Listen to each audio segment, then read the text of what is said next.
Di tempat gua tuh ada 20 orang Indonesianya. Nah, buat biaya hidup itu 1 bulan 1,5 juta guys.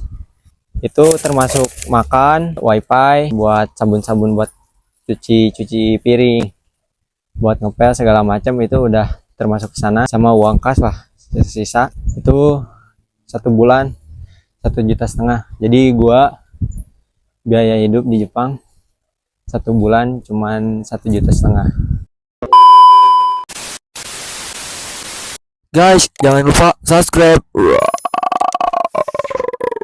Oke ya guys, jadi hari ini hari libur, hari Minggu ya. Ini gua mau belanja mingguan ya. Buat kalian yang penasaran gua belanja di Jepang kayak gimana, ikutin terus perjalanan gua ya. Gua hari ini mau belanja ke supermarket yang ada di tempat gua, nggak jauh lah dari Apato ya. Saran 20 menit lah ya. Sambil kita lihat-lihat pemandangan, keanehan, keunikan yang ada di Jepang ya guys ya. Gue bakalan tunjukin ke kalian suasana di hari ini kayak gimana. Ikutin terus perjalanan gue ya, siapa tahu ada keanehan dan keunikan di jalan. Cuacanya cerah banget guys. Ini hari Minggu ya. Gue baru sempat ngonten karena kemarin kerjanya agak sibuk, pulangnya malam terus, jadi agak sedikit kendala gak bisa ngonten. Nah, jadi di Jepang tuh ada kayak gini nih. Itu tuh namanya ini kayak lahan buat pertanian, guys. Ya. Jadi biasanya orang-orang Jepang tuh lahan-lahan pertaniannya tuh suka dibikin kayak bangunan kayak gitu, kayak rumah-rumah gitu, ditutupin. Nih kayak gini nih. Nih. Nah, kayak gitu. Itu mereka di dalamnya tuh nanam kayak misalkan nanam tomat, nanam ini cabe, nanam bayam, nanam apalah segala jenis rupa sayuran ya, buah-buahan mereka tanam di dalamnya. Nah, gua nggak tahu fungsinya buat apa. Mungkin buat apa, terhindar dari hama kayak burung gagak ataupun apa sejenisnya lah ya, buat hindarin itu juga mungkin. Cuman kebanyakan orang Jepang ya kalau bertani tuh kayak gitu ya, bukan kalau punya kebun tuh si kebunnya tuh dibikin rumah kayak gitu guys, biasanya banyak. Noh, di sebelah sana ada, di sana, di depan sana ada, depan sananya lagi ada. Jadi banyak banget guys. Di Jepang hampir rata-rata kebun-kebunnya tuh kayak gitu ya, dibikin kayak greenhouse gitu loh, kayak gitu loh. Nah, mungkin gua juga kurang tahu ya tujuannya buat apa, tapi kalau pendapat pribadi gua itu seperti itu guys, menghindari dari hama kayak burung, mungkin kayak hama-hama yang bisa merusak dan mengganggu pertumbuhan pohon tersebut ya, sayuran tersebut kayak gitu guys. Agak cukup berat juga ini guys kita perjalanannya, soalnya kita melawan arah angin. Ini anginnya cukup kencang juga ya, lumayan. Karena kalau di Jepang itu guys, kalau mau perpindahan musim itu biasanya dikasih petanda kayak misalkan nih contoh, habis musim panas ke musim dingin misalkan ya, habis musim panas ke musim dingin, biasanya tuh ada hujan dulu seminggu berturut-turut tuh, hujan terus. Hujan, nanti kalau udah seminggu berturut-turut hujan, nah biasanya datang ini angin gede, terus tiap hari angin kenceng. Nah, angin itu tuh membawa udara dingin kayak gitu guys, udara dingin kayak gitu, anginnya kenceng banget. Nah, nanti udah kayak gitu, sesi angin udah selesai, baru pindah sedikit demi sedikit dari asalnya panas jadi dingin ya, sedikit. Nah, nanti biasanya kalau udah mulai masuk musim dingin, anginnya udah mulai agak hilang guys. Jadi kayak gitu sirkulasi perpindahannya tuh biasanya kayak gitu ya. Kalau menurut pengalaman gue ya kayak gitu. Jadi biasanya buat perpindahan cuaca di Jepang ini, di adanya hujan, kayak hujan berturut-turut gitu, tiap hari hujan terus hujan. Nah nanti habis hujan biasanya suka diiringi sama angin gede. Anginnya kadang suka jadi kayak hujan angin gitu, hujan angin gede kayak angin topan kayak gitulah. Nah nanti biasanya kalau udah habis udah selesai masa-masa angin itu, nah biasanya udah mulai perpindahan cuacanya. Nah ini juga kita kemarin udah musim hujan ya, udah sering hujan kemarin. Nah ini tinggal angin-angin gedenya ini nih, dari membawa dari asalnya panas ke dingin. Nah nanti biasanya udara tuh dari yang tadinya 40 derajat, hari semakin hari jadi semakin turun ininya suhunya guys. Dari asalnya 40 derajat turun ke 30, ke 20, ke 15, 11-an, bawah 10, 8, nyampe minus guys. Kayak gitu. Di Jepang ini tuh panasnya tuh sumpah panas banget. Ya, nyampe bisa 40 lebih lah, 40 derajat lebih, panas banget. Nah, terus kalau musim dingin gimana bang? Nah, musim dingin di Jepang ini tuh menurut gue ya, ini parah banget, ekstrim banget. Dinginnya dingin banget. Bayangin, gue dulu waktu sebelum ke Jepang kan, orang tua gue ini jualan es krim. Nah, gue kan suka ngeberesin tuh, kayak kalau datang barang, kalau beres-beresin barang, itu kan gue suka megangin es. Nah itu dinginnya di sini, musim dingin di sini, sama megangin es kayak gitu tuh lebih dinginan di sini guys, udaranya. Nah, gak cuman itu, gua kan sering naik gunung juga ya. Sebelum berangkat ke Jepang ini sering naik gunung, ke Pangrango, Gunung Gede, Gunung Salak, banyak lah gunung-gunung yang udah gua tempuh. Nah, menurut pendapat pribadi gua, lebih dinginan musim dingin di sini daripada lu tinggal di puncak gunung ketinggian 3000 mdpl lebih, kayak gitu. Jadi ekstrim banget guys, musim-musim yang ada di Jepang ini ekstrim banget, kayak gitu. Jadi buat kalian yang mau ke Jepang juga, yang udah ada niat mau ke Jepang, yang pengen mau ke Jepang, gua saranin buat kalian ya, kuatin mental kalian,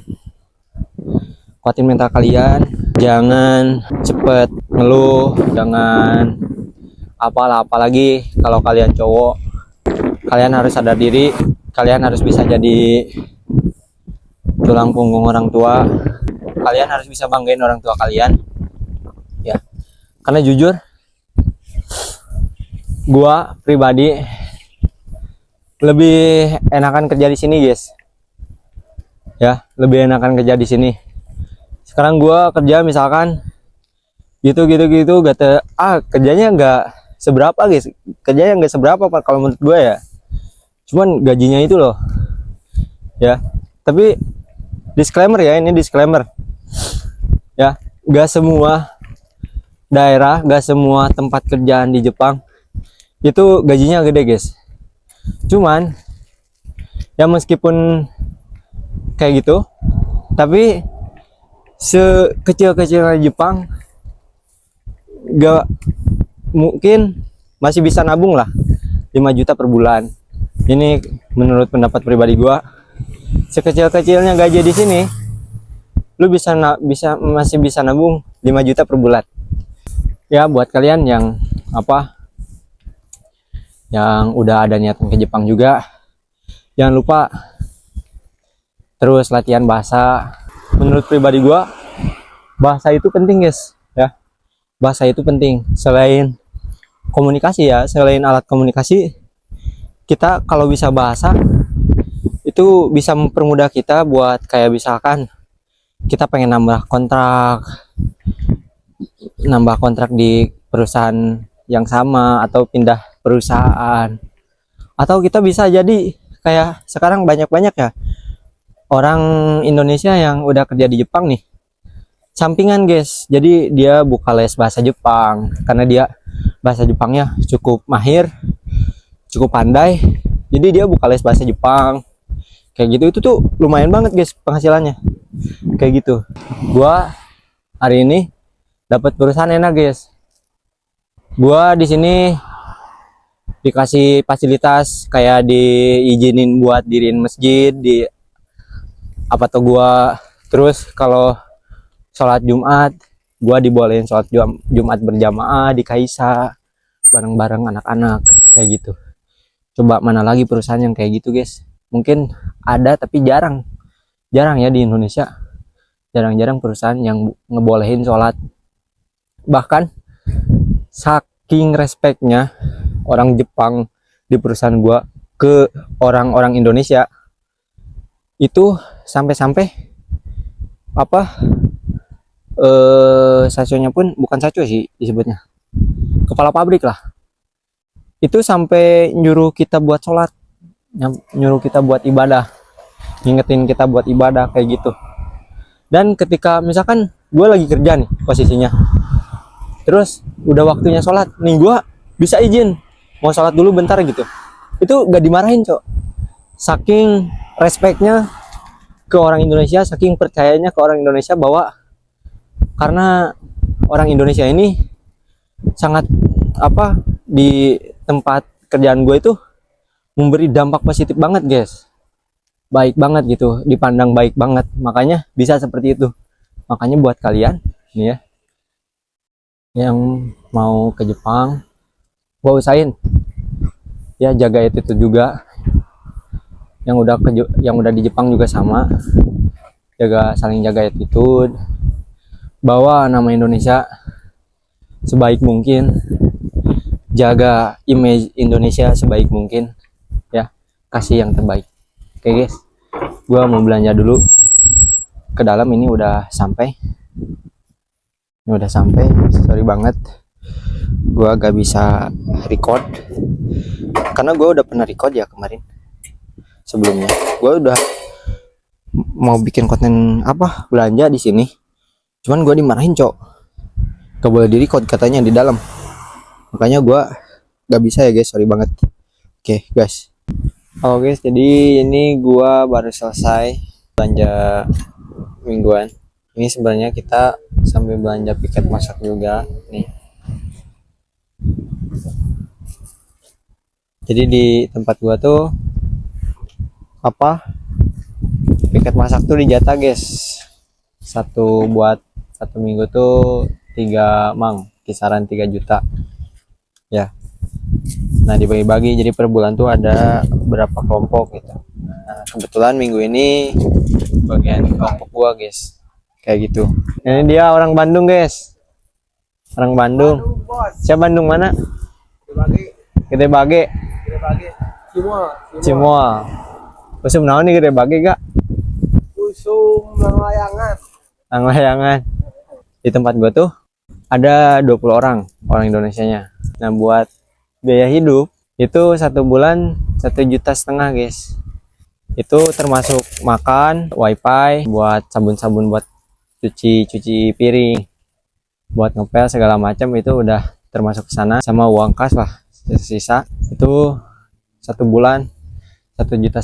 Jadi gua biaya hidup di Jepang satu bulan cuman 1,5 juta. Itu enggak termasuk uang kayak biaya main atau apa gitu. Tapi gua jujur jarang main sih, karena sibuk banget kerja.